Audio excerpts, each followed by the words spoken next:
욥기 10장 구약 성경 769페이지입니다. 내 영혼이 살기에 곤비하니 내 불평을 토로하고 내 마음이 괴로운 대로 말하리라. 내가 하나님께 아뢰오리니 나를 정죄하지 마시옵고 무슨 까닭으로 나와 더불어 변론하시는지 내게 알게 하옵소서. 주께서 주의 손으로 지으신 것을 학대하시며 멸시하시고 악인의 꾀에 빛을 비추시기를 선히 여기시나이까. 주께도 육신의 눈이 있나이까. 주께서 사람처럼 보시나이까. 주의 날이 어찌 사람의 날과 같으며 주의 해가 어찌 인생의 해와 같기로 나의 허물을 찾으시며 나의 죄를 들추어내시니까. 주께서는 내가 악하지 않은 줄을 아시나이다. 주의 손에서 나를 벗어나게 할 자도 없나이다. 주의 손으로 나를 빚으셨으며 만드셨는데 이제 나를 멸하시나이다. 기억하옵소서. 주께서 내 몸 지으시기를 흙을 뭉치듯 하셨거늘 다시 나를 티끌로 돌려보내려 하시나이까. 주께서 나를 젖과 같이 쏟으셨으며 엉긴 젖처럼 엉기게 하지 아니하셨나이까. 피부와 살을 내게 입히시며 뼈와 힘줄로 나를 엮으시고 생명과 은혜를 내게 주시고 나를 보살피심으로 내 영을 지키셨나이다. 그러한데 주께서 이것들을 마음에 품으셨나이다. 이 뜻이 주께 있는 줄을 내가 아나이다. 내가 범죄하면 주께서 나를 죄인으로 인정하시고 내 죄악을 사하지 아니하시나이다. 내가 악하면 화가 있을 것이 오며 내가 의로울지라도 머리를 들지 못하는 것은 내 속에 부끄러움이 가득하고 내 환난을 내느니 보기 때문이니이다. 내가 머리를 높이 들면 주께서 젊은 사자처럼 나를 사냥하시며 내게 주의 놀라움을 다시 나타내시나이다. 주께서 자주자주 증거하는 자를 받고 나를 치시며 나를 향하여 진노를 더하시니 군대가 번갈아서 치는 것 같으니이다. 주께서 나를 태에서 나오게 하셨으면 어찌함이니까. 그러지 아니하셨더라면 내가 기운이 끊어져 아무 눈에도 보이지 아니하였을 것이라. 있어도 없던 것 같이 되어서 태에서 바로 무덤으로 옮겨졌으리이다. 내 날은 적지 아니하나이까. 그런즉 그치시고 나를 버려두사 잠시나마 평안하게 하시되 내가 돌아오지 못할 땅 곧 어둡고 죽음의 그늘진 땅으로 가기 전에 그리하옵소서. 땅은 어두워서 흑암 같고 죽음의 그늘이 져서 아무 구별이 없고 광명도 흑암 같으니이다. 욥은 현실적으로 어렵습니다. 친구들은 와서 법을 도덕률을 들이밀기도 하고 또 전통과 경험을 가지고 욥을 충고하며 회개할 것을 촉구하고 잘못을 뉘우치고 주 앞에 벌을 순히 받으면 다시 형통한 날이 오리라, 복받는 날이 오리라 라고 얘기하고 있습니다. 그런데 욥은 가장 중요하게 우리 지난 시간에도 살펴본 바와 같이 그 도덕률과 규칙들 또는 전통과 지혜들을 모르는 바 아닌데 그것으로는 분명히 지금의 현실을 설명할 수 없다는 걸 느끼고 있다라고 대답하고 있는 중입니다. 지금 이 10장에서 이제 중요하게 등장하는 그 진전이 이겁니다. 3절에 보시듯이 주께서 주의 손으로 지으신 것을 학대하시며 멸시하시고 악인의 꾀에 빛을 비추시기를 선히 여기시나이까. 하나님이 나를 지으셨습니다. 하나님이 나를 지었는데 하나님의 지혜와 능력의 부족으로 내가 잘못될 수 있습니까? 그리고 하나님이 지은 것을 악이 와서 회방하고 실패하게 만들 수 있습니까? 이렇게 지금 질문이 들어오는 겁니다. 그게 이제 견고한 도덕적 틀을 가지고 신앙을 구축하고 있거나 전통과 지혜 속에 구축을 하고 있으면 그 법칙이 깨지면 안 되는 거죠. 법칙을 견고히 하고 그 속에서 정답과 오답, 맞는 것과 틀리는 것을 논해야 되는데 지금 욥이 제시하는 것은 그 틀로는 설명할 수 없는 보다 근원적인 그 틀을 만든 이를 더듬어 찾고 그 주인에게 부르짖고 있습니다. 우리 전통이 하나의 고정관념이 되기 위해서는 도대체 어떤 과정을 거쳐야 하는가? 몇 대에 걸쳐서 도대체 어느 만큼의 많은 증인들을 통해서 그 서명을 받아야, 공감을 받아야 그것이 견고한 표준이 될 수 있는가 하는 것이 사실 애매하다는 얘기를 지난 시간에 했습니다. 오랜 전통이라는 건 결국 많은 도전과 예외들에 의해서 도전을 받고 그 도전에 전부 답을 하는 두께와 깊이와 넓이를 가지고야 하나의 전통이 될 수 있는 것이다 말입니다. 그렇지 않습니까? 그럼에도 불구하고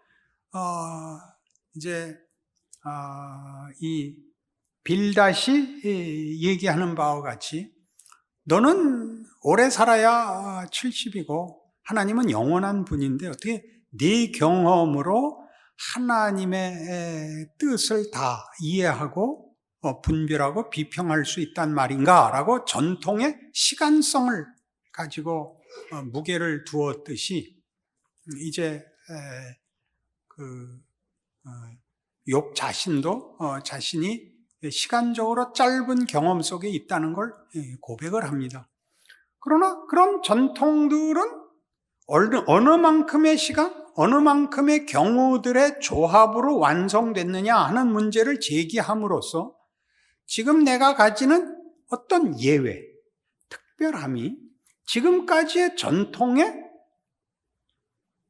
틀을 깨자는 것이 아니라 보완을 해야 된다는 필요에 대한 도전일 수 있지 않느냐, 더 깊은 답을 우리가 찾아볼 수 있지 않느냐라고 의문을 제시하는 역을 맡게 됩니다. 그래서 이 부분에 관한 우리의 보편적인 경험은 이겁니다. 자연주의입니다. 자연주의라는 것은 인간이 살아오면서 모두가 가지는 세계관입니다. 자연주의라는 것은.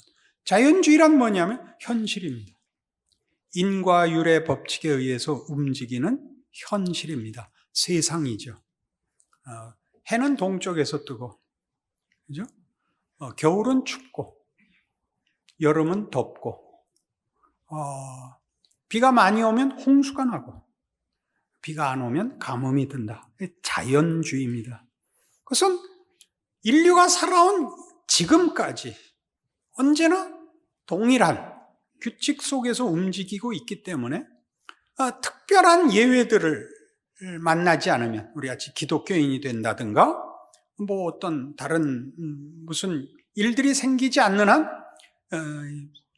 모든 인류는 자연주의가 될 수밖에 없습니다. 그 자연주의가 너무나 이렇게 반복적이기 때문에 자연주의가 윤회관을 만듭니다. 윤회. 반복된다고 보는 거죠. 그래서 종교적인 어떤 각색을 해서 불교가 이제 그 사상을 얘기하듯이 죽고 다시 태어나고 죽고 다시 태어나고 한 존재가 다시 태어나는 것일 수도 있고 대를 이어서 인류라는 이름으로 반복하는 영원한 윤회, 반복의 삶을 사는 것이 자연이고 그 자연의 일부다라고 이해하는 것이 자연주의죠. 이 자연주의의 약점은 예외 없이 허무주의로 갈 수밖에 없습니다. 끝이 없는 쳇바퀴 돌듯 같은 자리를 맴돌아야 한다면 특별히 열심을 낼 이유도 의미도 목적도 없게 됩니다. 그래서 자연주의는 너무나 당연히 허무주의로 갑니다. 그래서 이제 계몽주의 이후로 숙명론에서 벗어난 유럽 사회에서 실존주의를 만듭니다.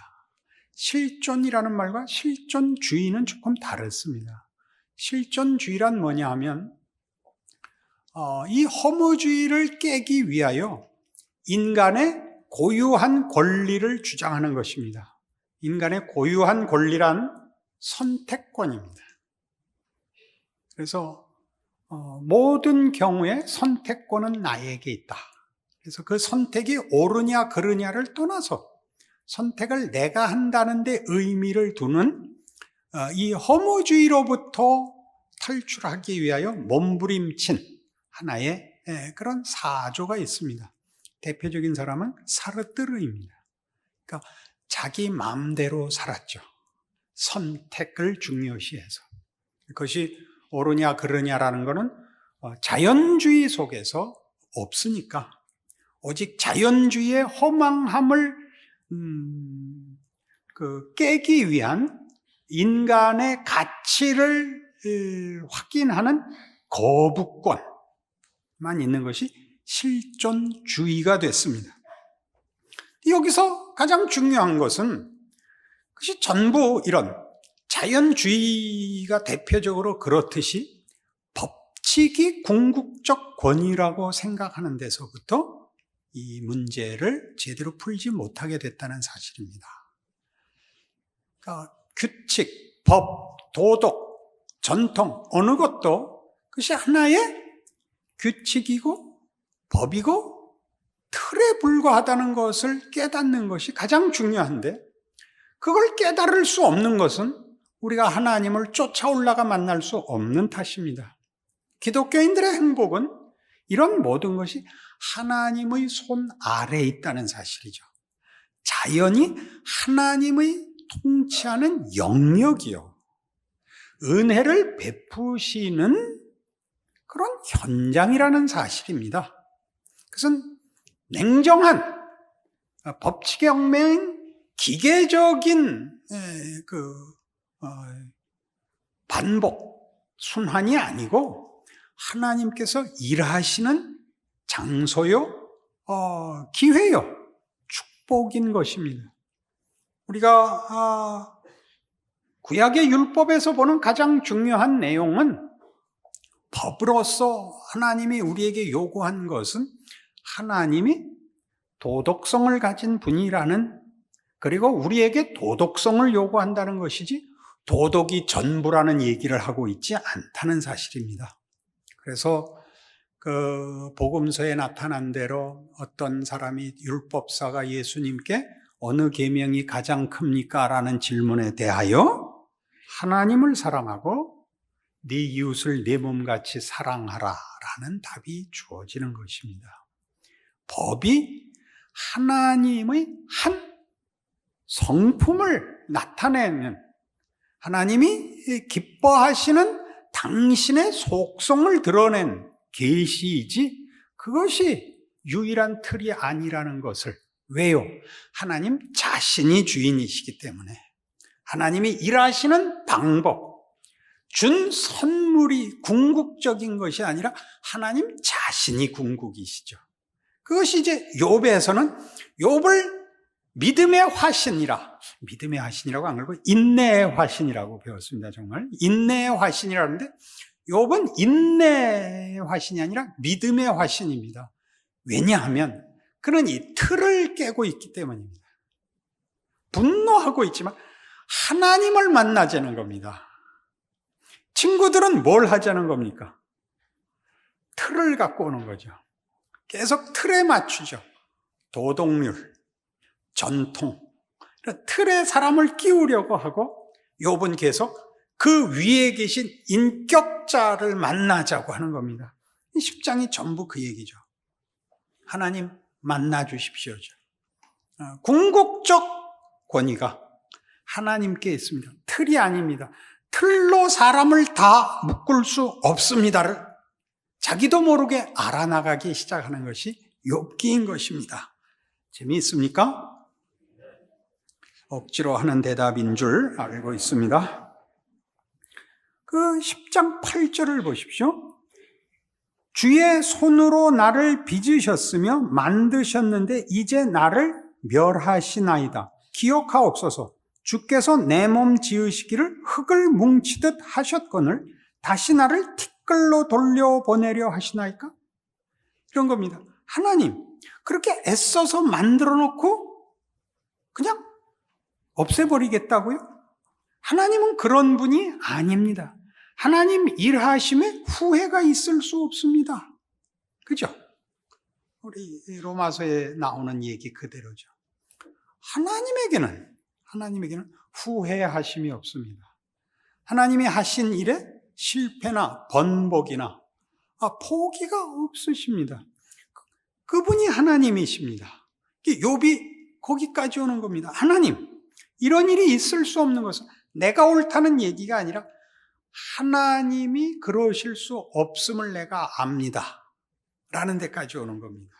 그가 지금 자기가 알고 있고 친구들의 충고 속에서 그동안 지켜왔던 틀로 담을 수 없는 인간의 고귀함을 하나님이 누구신가에서, 그리고 이제껏 가졌던 틀로 설명할 수 없는 자신의 경험 속에서 이제 그걸 뚫고 나와 하나님 앞에 묻게 되는 것입니다. 귀한 일이죠. 참으로 귀한 일이죠. 10장 18절 보시면 주께서 나를 태에서 나오게 하셨으면 어찌함이니까. 그렇지 아니하셨더라면 내가 기운이 끊어져 아무 눈에도 보이지 아니하였을 것이라. 있어도 없던 것 같이 되어서 태에서 바로 무덤으로 옮겨졌으리이다. 하나님은 그런 일, 만들어서 죽음으로 보낼, 생명을 주셔서 거두어가는 일을 하실 분이 아닙니다.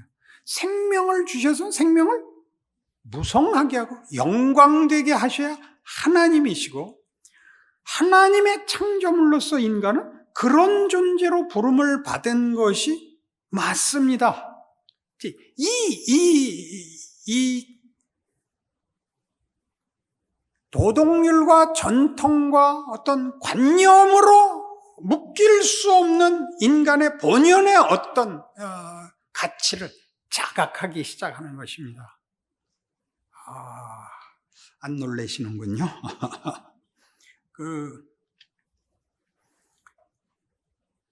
그래서 욥은 이 현실, 욥이 그 친구들에게 부르짖는 모든 그 변명은 종합하면 이겁니다. 너희들이 하는 얘기를 내가 안다. 근데 그것으로 내 문제를 설명하거나 해결할 수 없다. 그래서 내 주인이신 하나님께 내가 찾아가 묻는 수밖에 없다. 그가 쓰시는 어떤 통치의 방법들, 그의 의로우심, 그의 성실하심, 그의 도덕성 같은 것으로는 이것이 안 되니 하나님의 어떤 더 깊고 더 큰 무엇이 나를 이렇게 했는지 내가 물어봐야겠다. 이런 경지로 인도함을 받고 있는 것입니다. 그러니까 법과 현실은 법칙과 현실 혹은 현실이라는 건 전통과 지혜로 담아낸 현실은 분명한 세상 질서입니다. 그러나 욥이 이제 자기의 그 절망으로밖에 설명될 수 없는 이 고난 속에서, 이 절망인 이유를 알죠? 해결책이 없는 절망.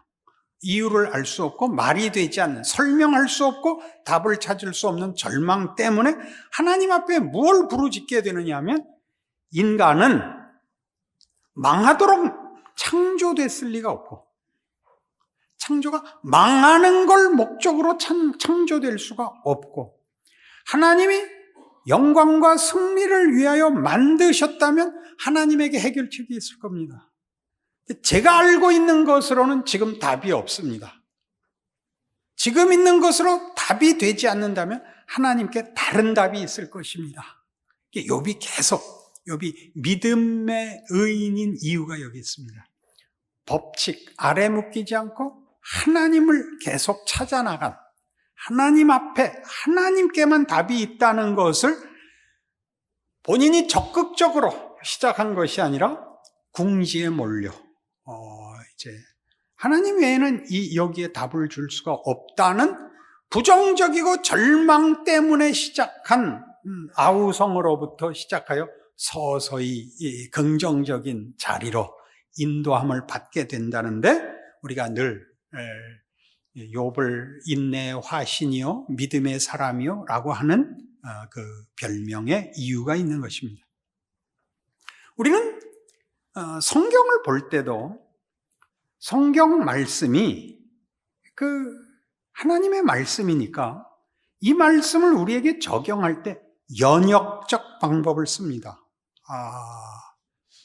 영어 표현으로 디덕티브하다 그럽니다. 말씀이 이러하니 이렇게 살아야 한다 라고 이렇게 순서를, 성경이 먼저 있고 규범과 표준이 먼저 있고 명령이 있고 그리고 순종할 우리가 있는 것으로 이해하고 있습니다. 그래서 신학이란 어쨌든 이제 기독교 내에서 신학이란 하나님에 관한 학문입니다. 신학이니까 하나님에 관한 학문. 그 학문은 하나님이 누구신가와 하나님이 어떻게 일하셨는가와 무엇을 하시려고 하는가를 학문적으로 가르치는 데고 배우는 데입니다. 그러니까 학문적이라는 것은 당연히 합리적인 것을 말합니다.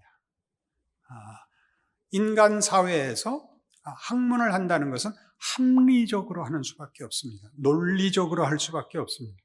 그래서 신학의 이제 그 중심은 순수 신학들이 자리 잡고 있습니다. 순수 신학이란 대표적으로 조직 신학, 그다음에 구약 신학, 신약 신학 하는 것들이 이제 대표로 자리 잡고, 역사 신학 그러면 약간 서자 취급을 받습니다.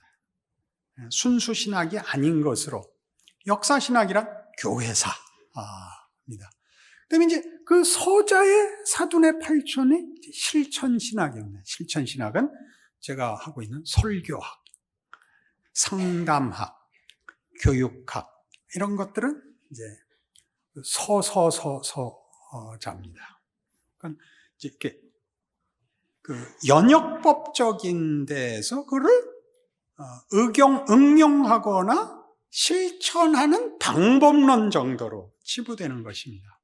그런데 이제 쭉 학문적으로 신학을 해오면서 현대에 와서 깨닫는 것은 이걸 다만 연역법적으로 적용할 수 없다는 사실입니다. 성경을 연역법적으로 적용하려면 거기엔 아무런 해석도 무슨 이해도 고민도 없는 말씀을 그대로 적용한다라는 의미가 강한데, 실제로 아무런 다른 해석을 붙이지 않고 다른 응용이나 이런 걸 생각하지 않고 단순 명료하게 적용한다도 해석입니다. 인간이란 말을 하면 이해를 해야 되는 존재인 것입니다.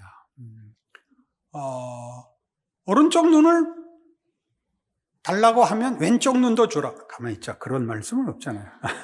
뺨이잖아요. 오른쪽 눈을 달라면 왼쪽 눈도 줘라. 그게 무슨 말인가 이렇게 하지. 정말 누가 와서 너 오른쪽 눈 줘 그러면 빼주고, 오른쪽 눈 뺐는데 빼갈 때 이거 이쪽도 갖고 가라. 쌍으로 갖고 가야지. 홀수로 갖고 가면 소용이 없단다. 그렇게 이해는 안 하죠. 그렇게 이해하는 건 이해가 아니고 기계적 작동이죠. 이건 왜냐하면 이건 말씀이니까, 법 조문이 아니고 작동법이 아닙니다. 조작법이 아니고, 기계 조작법이 아니고 말씀이거든요.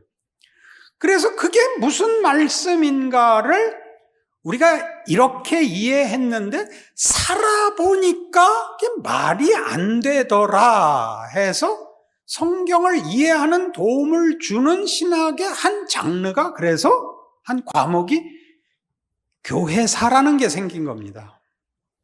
그때까지는 이 말씀을 이렇게 이해해서 이렇게 적용했는데 역사적으로 모든 정황 속에서 적용을 해보고 실천을 해보니까 그게 아니더라라는 그 경험 속에서의 이해를 덧붙이기 시작해서 교회사란 중요한 학문이다 하는 걸 배우게 됐습니다. 그것은 실천신학에서도 마찬가지입니다. 쉽게 설교가 뭐냐 그러면 매우 애매합니다. 설교가 뭐냐 그러면 사실은 본질적인 의미를 드러내자면 하나님이 그가 부르신 성도들과 동일한 조건 속에 있는 사람을 세워 청중과 동등한 조건으로 증인을 삼아 당신의 말씀을 선포케 하는 것이 설교입니다. 그러니까 우린 설교가 하나님 쪽에 가까운 자가 와서 하는 증언이라고 생각을 하죠. 그러나 더 많은 부분에서 청중과 동등한 조건이 더 많이 요구됩니다. 청중과 더 많은 동등한 조건이라는 건 저가 내 사정을 모르고 얘기하는 자가 아니라 나와 동일한 환경과 조건 속에서 내 형편을 충분히 아는 자로서 하나님 말씀을 대언하고 있다는 것이 설교의 중요한 조건이 된단 말입니다. 실망한 문제입니다. 우리 목사님이 천사 중에 하나인 줄 알았더니 우리 중에 하나란 말이냐 이렇게 돼요. 그렇습니다. 전전긍긍하는 자가 힘을 다하여 하나님 편을 들므로써 듣는 자들이 수긍을 하게 만드는 겁니다. 하나님은 우리의 항복을 받아내시는 분이구나라고 말이죠. 그래서 실천신학에 오면 하나님의 말씀이 허공에 떠 있고 환상과 관념에 관한 것이 아니라 그 인격이 그의 은혜와 명령을 받아야 되는 그의 백성 개개인의 인격 속에서 확인되고 항복되어 구체화되어야 되는 것이다 라는 면에 보강을 하게 되는 것입니다. 지금 욥을 그렇게 하시죠. 하나님이 나는 다만 법칙과 힘의 존재가 아니다. 나는 이해하고 용서하고 은혜를 베풀고 기적과 축복의 하나님이다. 이렇게 말하는 것 정도가 아니라 그것을 우리의 삶 속에서 도전하여 생각해 하고 고민하게 하여 다만 법칙 속에 안주하고 기계적 이해 속에 나를 보장하는 수준에서 스스로 걸어나와 나는 인간입니다. 하나님의 자녀입니다. 저는 하나님의 사랑이 더 필요한 존재인 것을 감사합니다를 밀고 땡기고 끌어안고 씨름하여 우리의 인생 속에서 우리를 진심으로 항복시키는 하나님이다 하는 것입니다. 그래서 성경은 규범적이고 표준적인 텍스트이면서 본문이면서 그러니까 기독교 내용과 신앙의 모든 규범과 표준이면서 동시에 각 개인이 그 규범과 표준을 자기 인격과 인생 속에서 담아내고 마시고 채우고 자기 것으로 만들어 구체화해야 되는 텍스트입니다. 그러니까 여기 있는 하나님이 누구신가에 관한 설명이 이 책에 있는 것과 마찬가지로 그를 믿는 각 성도 하나하나가 그의 삶에서 시험과 유혹과 도전과 한계 아래서 고통과 고민과 절망 아래 울고 발버둥 치면서도 결국은 모든 세상과 안전과 타협을 거부하고 나는 하나님의 자녀입니다. 다른 것으로 나는 도망가지 않겠습니다를 만들어내는 과정으로 하나의 텍스트를 쓰는 것입니다. 우린 욥의 친구가 되는 게 쉽죠. 가서 손가락질만 하면 되니까. 너 그게 뭐야? 너 왜 새벽기도 안 나와? 너 왜? 얼마나 할 말이 많아요. 성경을 봐. 응? 그러나 그렇게 간단한 얘기가 아니라 자기 인격과 생애 속에서 시간과 공간이라는 현실 속에서 구체화해야 되는 것입니다. 그 구체화에 뭐가 필요하냐? 그 규범과 표준이라는 말 속에는 시간과 과정이라는 것이 늘 외면됩니다. 시간과 과정이라는 것이. 이걸 구체화하려면 시간과 과정이 필요합니다. 어떻게 그러면 알았습니다. 그러면 딱 돼요. 응? 너 훌륭한 사람이 돼야 돼. 네. 그러면 훌륭해지고 너 다시는 죄 짓지 마. 아멘. 그러면 그렇게 어떻게 돼요? 그걸 내 것으로 만들려면 우리가 내 육체에다가 버릇을 내용을 만들어야 돼요. 피와 살을 바꿔야 돼요. 그죠? 뽑고 새로 넣고 뽑고 새로 넣고 해야죠. 그래서 울고 불고 실패하고 포기하고 타협하고 돌아오고 하나님이 안 놔줘서 끝까지 갈 수밖에 없는 길을 걷게 되어 있다고요. 여러분, 세 친구가 아니라 여러분 스스로 다 각각이 욥일 수밖에 없는 이유입니다. 그리로 부름을 받죠. 그래서 생각해 보세요. 안식일 논쟁. 예수님이 제자들과 함께 안식일에 그 밀밭을 지나가는데 제자들이 밀을 까서 먹습니다. 그러지 않아도 눈에 불을 켜고 있던 시비 걸려는 사람들이 안식일에 하지 못할 일을 합니다. 그러자 예수님이 중요한 발언을 했죠. 사람이 안식일을 위하여 있는 것이 아니라 안식일이 사람을 위하여 있는 것이니라. 법보다 인간이 크다. 하나님은 인간을 법 아래 가두고 있지 않다. 얼마나 놀랍습니까? 신앙이라는 이름 아래도 가두지 않습니다. 신앙이란 하나님을 아는 것으로 법과 이런 모든 관념, 명분 이상을 뛰어넘어 실체로서 하나님의 자녀가 되는 것입니다. 신앙이라는 말은 신앙이 다만 한 표준과 규칙으로 써먹히지 않도록 조심해야 되는 것입니다. 그래서 욥은 믿음의 사나이가 되는 겁니다. 우리 모두의 발버둥과 한숨과 이 조마조마함과 자책은 하나님이 우리 인생 속에서 어떻게 할래? 세상과 안전 속으로 도망갈래? 아니면 나하고 끝장을 볼래? 라는 도전 앞에 있다는 뜻입니다. 아무 생각이 없고 편안하시면 좋죠. 나 그것을 신앙이라 그러지 않습니다. 다만 평안한 것을 신앙이라 그러지 않습니다. 여러분, 신앙의 기쁨은 거기에 있습니다. 나는 다른 존재다. 나는 하나님의 자녀다. 거기에 있지. 옳고 그르고 쓸모있고 자랑스럽고 하는 것들은 그 말들을 조심해서 써야 되는 것입니다.